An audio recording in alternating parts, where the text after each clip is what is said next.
तो intangible assets क्या होते हैं जो अभी तक आपने पढ़ा हुआ है, वो ये है कि वो एसेट्स जो कि फिजिकल एग्जिस्टेंस जो है वो नहीं रखते, ठीक है।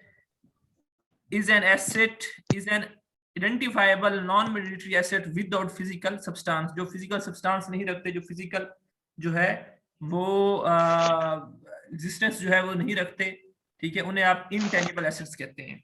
उन्हें आप इनटेंजिबल जो है वो एसेट्स कहते हैं। एक होते हैं मॉनेटरी एसेट। मॉनेटरी एसेट कोई भी एसेट जिसकी आप वैल्यू मेजर कर सकें, जिसकी आप वैल्यू डिटरमिन कर सकें, जिन्हें आप मनी में जो है मेजर कर सकें, मनी जो में है जो उसके अमाउंट है वो डिटरमिन कर सकें, उन्हें आप क्या कहते हैं, मॉनेटरी एसेट। कॉस्ट क्या होती है? तो कॉस्ट की डेफिनेशन अगेन वही है जो आपने पहले पढ़ी हुई है कि जो भी कैश या कैश इक्विवेलेंट आपने पे किया है एक एसेट को लेने के लिए, प्लस तमाम वो खर्चे जो कि उसको यूज तक लाने में जो है वो आए हैं, वो सारे क्या हैं आपके पास, कॉस्ट है। उसके बाद डेप्रिशिएबल अमाउंट है।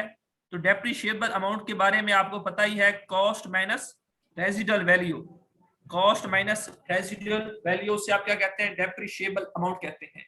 एक कंसेप्ट है अमाउंटाइजेशन का, ये भी पहले हम पढ़ चुके हैं, डिक्रीज, ग्रेजुअली डिक्रीज या systematically decrease in the value of intangible assets is called amortization. इसके ऊपर भी हम पहले डिस्कशन कर चुके हैं। कैरिंग अमाउंट अगेन वही फार्मूला, जो भी इंटेंजिबल एसेट की कॉस्ट होगी उसमें से अकामुलेटेड अमाउंटाइजेशन, इसमें इम्पेयरमेंट डेप्रिसिएशन नहीं होती, अमाउंटाइजेशन होती है। तो अकामुलेटेड अमाउंटाइजेशन और अकामुलेटेड इम्पेयरमेंट लॉस जो है वो लेस कर देंगे तो हमारे पास कैरिंग अमाउंट आ जाएगा। इससे आप बुक वैल्यू भी कहते हैं, इससे आप रिटर्न डाउन वैल्यू भी कहते हैं, ठीक है। उसके बाद रेजिडुअल वैल्यू है। तो रेजिडुअल वैल्यू क्या होती है?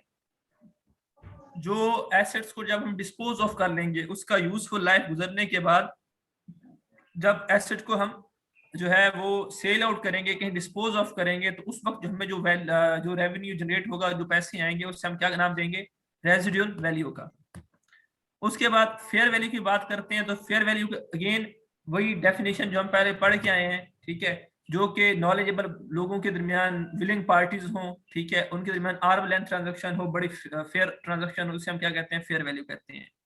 यूजफुल लाइफ के ऊपर भी पहले हम बात कर चुके हैं, जो उसकी एक्सपेक्टेड लाइफ होती है जिससे आप यूज कर सकते हैं बिजनेस में, या उससे जो है आप फर्दर जो है वो यूनिट्स जो है वो प्रोड्यूस कर सकते हैं, उससे आप क्या कहते हैं, यूजफुल लाइफ, ठीक है। उसके बाद रिसर्च।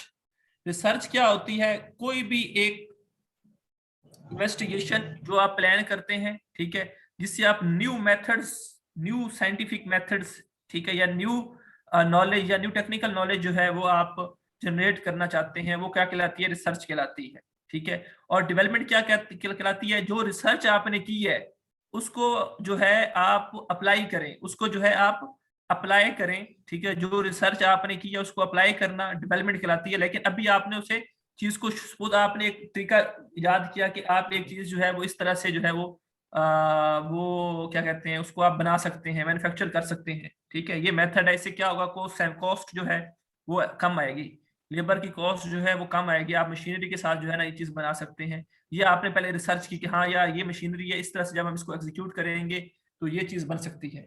अब आपने क्या करना है, अभी वो चीज आपने जो है बेचने के लिए नहीं कर रहे, ठीक है, लेकिन आप ये सोच रहे हो कि ये अगर जो है इसको हम जो है वो जो रिसर्च हुई है वो अप्लाई करते हैं और देखते हैं कि क्या ये जो है वो पॉसिबल है या नहीं है, टेक्निकल ये फिजिबल है या नहीं है। तो जब आप उसकी टेक्निकल फिजिबिलिटी चेक करने लगते हैं, तब जो यूनिट्स आप प्रोड्यूस करेंगे, तब उसके ऊपर जो कॉस्ट आ रही है तो वो क्या होगी, वो डेवलपमेंट कॉस्ट होगी। वो क्या होगी, डेवलपमेंट कॉस्ट होगी। तो रिसर्च और डेवलपमेंट में फर्क आपने जो है वो अपने ध्यान में रखना है। रिसर्च क्या होगी, ये प्राइमरी इन्वेस्टिगेशन होगी किसी भी चीज की, कोई नया मेथड लाने के लिए, ठीक है, या कोई नई टेक्निक इंट्रोड्यूस करवाने के लिए, ठीक है, इसे रिसर्च कहेंगे। और फिर वो रिसर्च की जो फाइंडिंग्स हैं उनको जब आप अप्लाई करेंगे कि किसी नई चीज के ऊपर वो चीज बनाने के लिए, उससे आप क्या कहेंगे, डेवलपमेंट कहेंगे। उसके बाद एक कंसेप्ट है एक्टिव मार्केट का। तो एक्टिव मार्केट के बारे में वो कहता है कि ऐसी मार्केट जिसमें होमोजीनियस प्रोडक्ट्स जो है, होमोजीनियस प्रोडक्ट जो है वो ट्रेड हो रही हो, जिसमें बायर और सेलर जो है दोनों विलिंग हो चीज परचेज करने के हवाले से, और वो प्राइसेस जो है वो पब्लिक के लिए अवेलेबल हो, ठीक है, उसकी प्राइसेस जो है वो पब्लिक के लिए अवेलेबल हो, उससे आप क्या कहते हैं, ये एक्टिव मार्केट है। एक्टिव मार्केट में जो है 3 कंडीशंस का होना जरूरी है जो आपको बता दी है। ठीक है।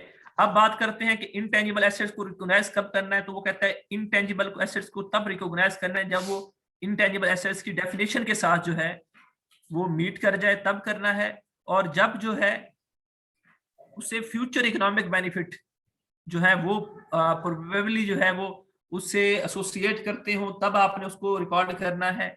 और उसकी जो अमाउंट है, जो उसकी कॉस्ट है इंटेंजिबल एसेट्स की, उसको आप रिलायबल तौर पे मेजर कर सकें, तब आपने जो है वो उस एसेट को जो है वो रिकॉर्ड करना है। ठीक है, तो ये एक क्राइटेरिया है। इसके बाद थोड़ा सा इसको आगे मूव करते हैं। अब कौन कौन से कुछ इंटरनली जनरेटेड होते हैं इंटेंजिबल एसेट्स जो कि आप खुद जो है बनाते हैं। जैसे अब मैंने एक शॉप बनाई, ठीक है, तो शॉप पे कुछ खर्चा आया, मैंने शॉप बना ली, मैंने जो है उस पे जो है अपने क्वालिटी पे और कस्टमर्स बनाए अपने, ठीक है। अब क्या हुआ है, उस शॉप की गुडविल बन गई है। तो ये आपने क्या किया है, उसकी गुडविल जो है वो आपने बनाई है उस शॉप की, ठीक है। कुछ अरसा जो है वहां पे काम करके, अब सपोज वो चीज अगर वहां पे उस शॉप में चीजें पड़ी हैं 50,000 की, तो कभी भी आप वो शॉप जो है वो 50,000 की बेचेंगे नहीं, बल्कि आप जो है ज्यादा पैसों की बेचेंगे, क्योंकि आपने वहां पे जो है वो गुडविल अपनी बना रखी है। ठीक है, लोगों को शॉप का पता है, लोगों को आना जाना है वहां पे, तो गुडविल एक होती है। एक ब्रांड होते हैं, ब्रांड बन जाना किसी चीज का, ये भी आप कह सकते हैं। इसके अलावा मस्ट हेड्स होते हैं। ये आपके जो बुक्स में जो कॉलम्स वगैरह लिखे होते हैं, या इस तरह की कोई जो बुक्स में लिखी जाती हैं चीजें, कॉपीराइट्स आप कह सकते हैं, वो होते हैं। इसके अलावा पब्लिशिंग टाइटल्स होते हैं जो कि आपके नाम के साथ एसोसिएट कर सकते हैं। इसके अलावा कस्टमर लिस्ट होती है। तो वो ये कहता है कि ये सारे चीजें, goodwill, brand, must heads, publishing titles और कस्टमर लिस्ट वगैरह, ये जितने भी हैं ये सारे इंटरनल जनरेटेड जो है ना इंटेंजिबल एसेट्स हैं, और इनको आप रिकॉग्नाइज नहीं करेंगे, ये कभी भी रिकॉग्नाइज नहीं होंगे। गुडविल को कभी भी आप अपने एसेट्स में शो नहीं करेंगे, ठीक है। ब्रांड की इमेज को आप कभी भी जो है अपने एसेट्स में शो नहीं करेंगे। मस्ट हेड तो आप कभी भी जो है अपने एसेट्स में शो नहीं करेंगे, इंटेंजिबल एसेट्स में, ठीक है। क्यों नहीं करेंगे और कब करेंगे, ये बात हम पढ़ेंगे। अभी आप ये देखें कि इंटरनली जनरेटेड कोई भी चीज होगी, ठीक है, उसको आपने जो है वो अपने एसेट्स में रिकॉग्नाइज नहीं करना, आपने उसको आपने अपने एसेट्स में रिकॉग्नाइज नहीं करना, नहीं लिखना उसको, ठीक है। यहां तक किसी को इश्यू है तो बेटा पूछ सकता है।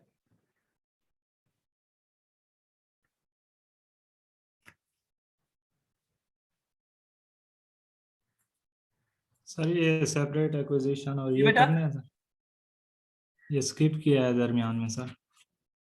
समझ नहीं आई। सर आपने कोई टॉपिक स्किप किए हैं किया सर? मैंने, स्किप किया है, ये सेपरेट एक्विजिशन स्किप किया मैंने। जी सर, ये छोड़ देना है सर। हाँ, छोड़ देना है। सही है सर। अच्छा, उसके बाद रिसर्च फेज है और डेवलपमेंट फेज है। जब एक आइटम, एक इंटेंजिबल एसेट जो है वो रिसर्च फेज में होगा, उसको आपने कैपिटलाइज नहीं करना। कैपिटलाइज का मतलब क्या है, उसको आपने एसेट नहीं बनाना। उसको जितना भी खर्चा आ रहा होगा आप उस साल प्रॉफिट एंड लॉस अकाउंट को चार्ज करते जाएंगे, ठीक है। लिखा हुआ है no intangible assets arising from the research. Research से कोई भी जो है इंटेंजिबल एसेट जो है वो अराइज नहीं होता, ठीक है। और from the research phase for an internal project shall be recognise, ठीक है। कोई भी एसेट जो है आप रिकॉग्नाइज नहीं कर सकते इंटेंजिबल एसेट रिसर्च फेज में। जो भी एक्सपेंडिचर होगा, एक्सपेंडिचर ऑन रिसर्च, जो भी एक्सपेंडिचर होगा रिसर्च के ऊपर, वो क्या करेंगे, उसको आप रिकॉर्ड करेंगे as an expense when it is incurred, जब वो इनकर्ड होगा, ठीक है। तो एस रिसर्च फेज के अंदर सपोज आपने रिसर्च की कि इस तरह से काम करने से जो है ना ये चीज जो है वो हो जाएगी, इस तरह से काम करने से इतनी हमारी कॉस्ट जो है वो सेव हो जाएगी, ये आपने रिसर्च की, ठीक है। तो रिसर्च फेज के अंदर जो भी खर्चा आ रहा है, ठीक है, आखिर कोई ना कोई बंदा उसमें सर्च कर रहा है ना, तो कोई ना कोई खर्चा उसका आ रहा है। जो भी खर्चा आ रहा है उसको आपने जो है वो एसेट ट्रीट नहीं करना कि भाई ये जो है एसेट की कॉस्ट में मैं शामिल करूंगा, क्योंकि मैं रिसर्च जो है मैंने की है। रिसर्च में जो भी खर्चा आएगा उसको आपने एसेट ट्रीट नहीं करना, बल्कि उसे जो है आपने एक्सपेंस ट्रीट करना है। उसी साल के जो है प्रॉफिट एंड लॉस होगा उसको है चार्ज कर देना है आपने।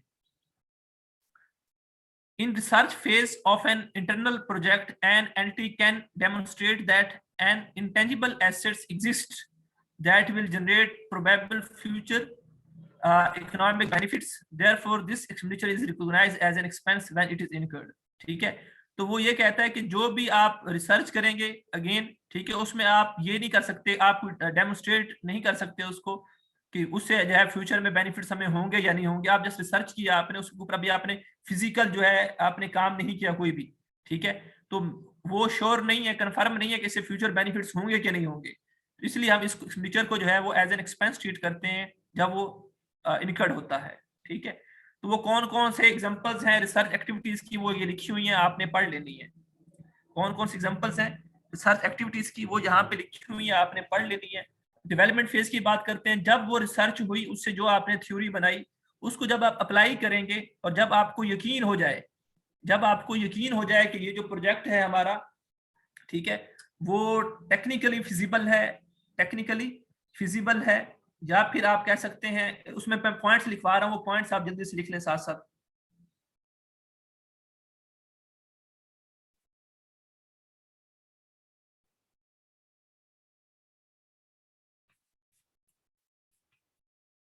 शीट पर लिख देता हूँ मैं।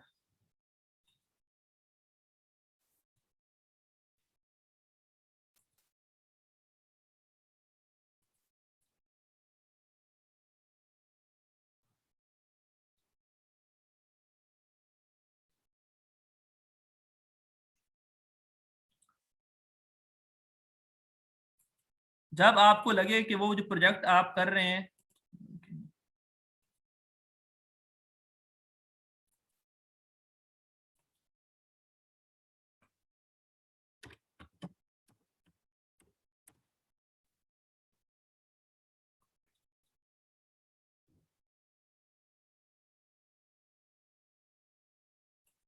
वो जो प्रोजेक्ट आप यूज कर रहे हैं वो क्या है, उससे आप कहीं सेल कर सकते हैं, या उसको है जो है आप यूज कर सकते हैं, सेल कर सकते हैं या यूज कर सकते हैं।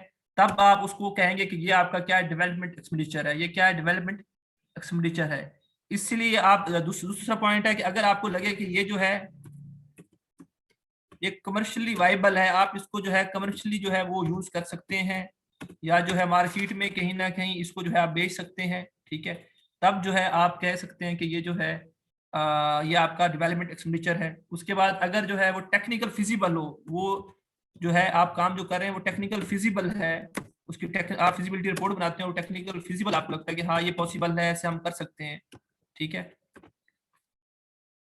तब जो है आप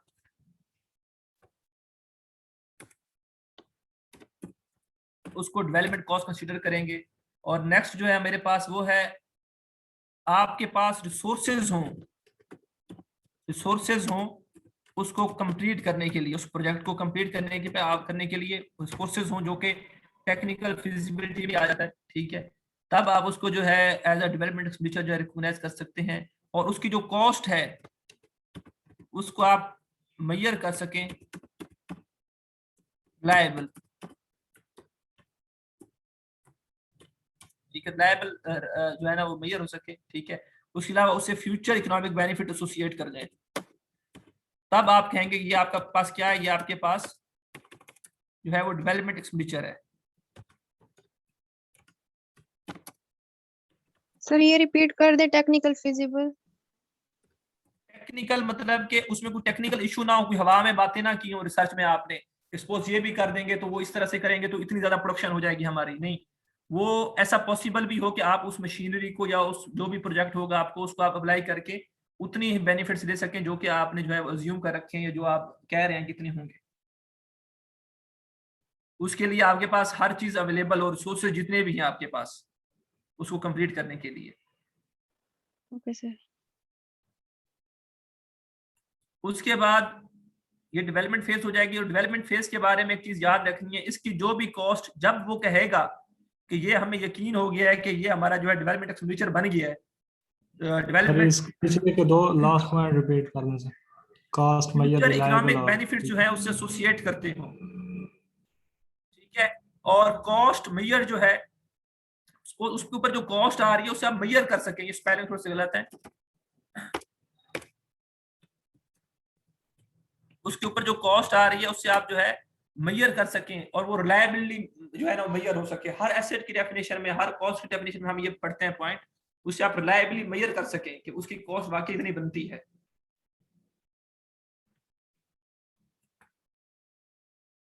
उसके बाद बात करते हैं ये अच्छा डेवलपमेंट एक्सपेंडिचर के बारे में जो मैंने बात करनी थी। इसके ऊपर जो भी खर्चा आएगा डेवलपमेंट फेज में, इसको हम कैपिटलाइज करेंगे। कैपिटलाइज से क्या मुराद है, इसको हम एसेट बनाएंगे, इसको प्रॉफिट एंड लॉस को चार्ज नहीं करेंगे, इसको हमने एसेट बनाना है। ये पॉइंट समझने वाला है। रिसर्च के अंदर जो खर्चा आएगा वो प्रॉफिट एंड लॉस में जाएगा, उसको हमने एक्सपेंस बनाना है।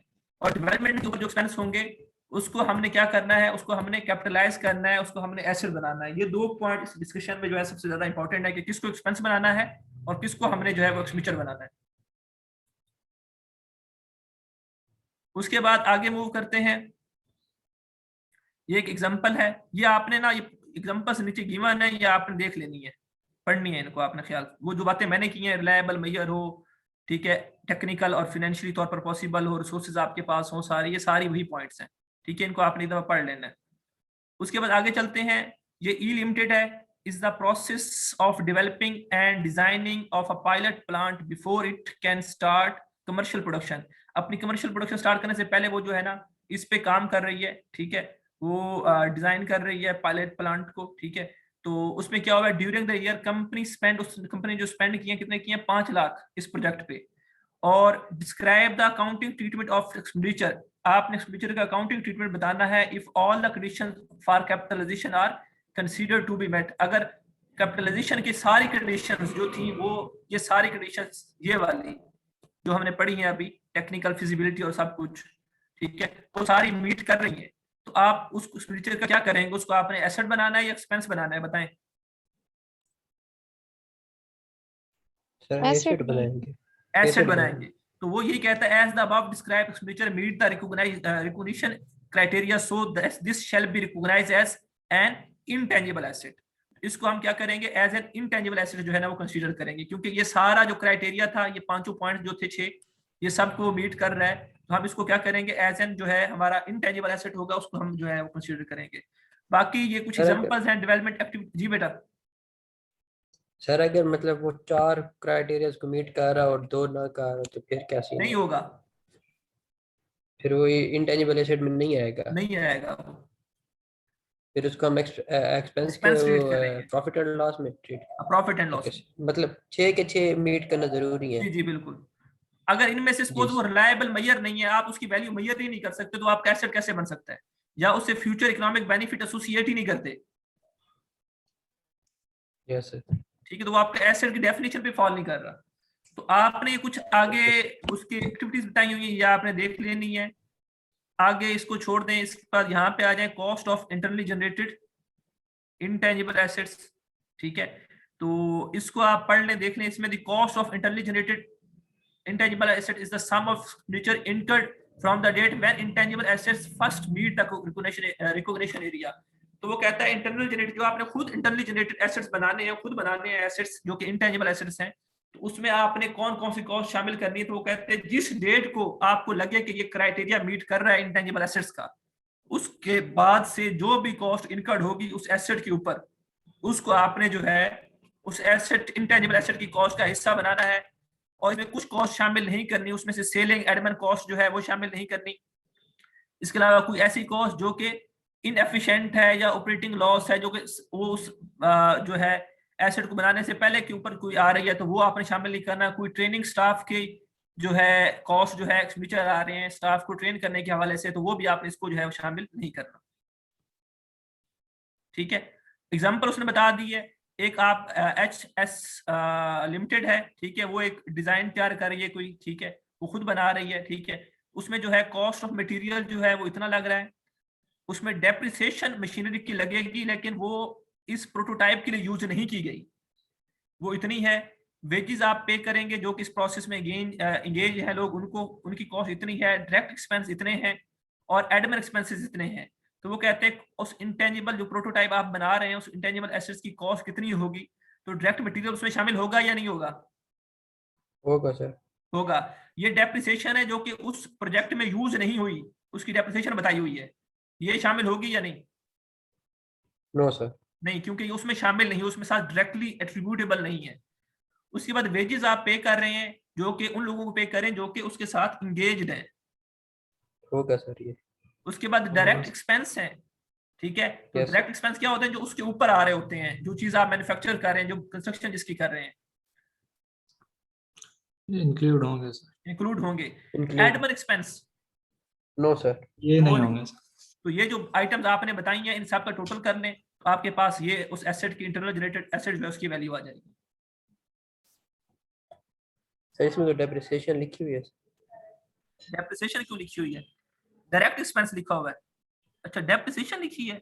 इस लिखा है सर इसमें, अच्छा, ये लिखा हुआ है, सॉरी, मशीनरी की एक्सक्लूसिवली। है ना सर। हाँ, ये उसमें शामिल जो स्पेशल उस एसेट के लिए मैंने एक्सक्लूड समझा है, ठीक है ना। तो ये जो है उस प्रोटोटाइप के लिए जो है ना वो स्पेशली यूज की गई है, सिर्फ उसके लिए, यस ठीक है। मैंने एक्सक्लूड समझा था, इसलिए आप जो है इसको शामिल करेंगे, जी सर। ठीक है। आगे क्या है? Recognition as an asset. Asset को sorry, recognition as an expense. Expense को कब आप रिकॉग्नाइज करेंगे? जब तक वो इंटेंजिबल एसेट्स का क्राइटेरिया मीट नहीं करता। जब तक इंटेंजिबल एसेट्स का क्राइटेरिया मीट नहीं करता, उससे पहले जो भी कॉस्ट इनकर्ड हुई है वो सारी एक्सपेंडिचर होगी। उससे पहले जो भी कॉस्ट इनकर्ड हुई है वो सारी एक्सपेंडिचर होगी। एग्जांपल पढ़ते हैं, आपको समझ आएगी। एम स्पोर्ट्स प्राइवेट लिमिटेड है, उन्होंने 9 लाख जो है वो एक प्रोजेक्ट के ऊपर लगाए हैं, that is technically feasible and company also intended to complete the project. और कंपनी की भी ये इंटेंशन है कि उस प्रोजेक्ट को कंप्लीट करेगी, ठीक है। तो वो कहता है कि आप इस एक्सपेंडिचर को कैसे रिकॉर्ड करेंगे? तो अगर वो टेक्निकल फिजिबल भी है और कंपनी की इंटेंशन भी है इसको कंप्लीट करेगी, तो वो हमारा एसेट बनेगा, वो हमारा एसेट बनेगा, ठीक है। क्योंकि ये जो है टेक्निकली भी पॉसिबल है और कंपनी की इंटेंशन भी है वो इसको जो है वो कंप्लीट करे। लेकिन अगर वो कहता है कि कंपनी की इंटेंशन नहीं है या वो टेक्निकली फिजिबल नहीं है, तब हम इसको एक्सपेंस जो है ना ट्रीट करते, ठीक है। अभी जो हम इसको एक्सपेंस ट्रीट नहीं करेंगे, बल्कि क्या ट्रीट करेंगे, इसको हम जो है एज एन एसेट ट्रीट करेंगे, ठीक है। और सर आगे आ आपने जाए। कहा अगर जी बेटा। सर आपने कहा 6 की 6 पूरी होंगी तो फिर बेटा उसमें बाकी एसिड उसने बन बताई नहीं है ना। अगर कोई ऐसी है जो कि पूरी नहीं हो रही तो उसके बारे में वो सेपरेट बताएगा। अगर वो खामोश है या बता नहीं रहा तो इट मींस वो सारी कंडीशन बाकी मीट कर रही है। ओके। अगर कोई उनमें से कोई वो कहता है कि सपोज ये वाली जो है वो बाकी सारी कंडीशन लिखता है कि ये पूरी हो रही हैं, और एक कंडीशन के बारे में लिखता है कि ये कंडीशन जो है वो फुलफिल नहीं हो रही, ठीक है, तो तब आप क्या करोगे? उसको जो है एज एन एक्सपेंस ट्रीट करोगे। यहाँ पे उसने कुछ भी नहीं बताया, यहाँ पे उसने 2 कंडीशन बताई हैं और बता दिए कि ये फुलफिल हो रही है।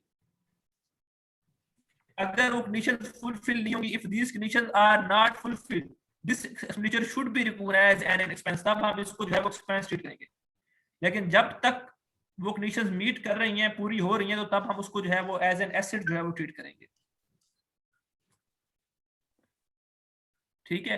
उसके बाद पास्ट एक्सपेंसेस की बात हो रही है, नॉट टू बी रिकॉग्नाइज्ड। वही जो बात मैंने यहाँ पे की थी, यहाँ पे अब दोबारा हो रही है। इसी का एक पॉइंट है अगला, जो अगर पिछले एक्सपेंसेस कोई हैं उस डेट से पहले, रिकॉग्नाइज करने से पहले, उनको आपने जो है एक्सपेंस ही ट्रीट करना है, उसको आपने एसेट नहीं बनाना। Expenditure on an intangible item that was initially recognised as an expense, जो कि पहले एक्सपेंस ट्रीट हो चुकी हैं, shall not be recognized as a part of cost of an intangible asset। उन्हें जो है आप लेटर डेट में, बात की डेट में जो है आप एसेट ट्रीट नहीं करेंगे। ये एग्जांपल हम पढ़ेंगे, इसमें आपको समझ आएगी। एग्जांपल क्या है? an entity is developing a new production process during 2005, expenditure incurred was rupees 1000, of which 900 was incurred before 1 दिसंबर 2005। एक प्रोडक्शन प्रोसेस है, न्यू प्रोडक्शन प्रोसेस 2005 में शुरू हुआ, 1000 उसके ऊपर कॉस्ट आई, उसमें से जो 900 रुपए कॉस्ट आई है ना वो 1 दिसंबर 2005 से पहले पहले तक आई है।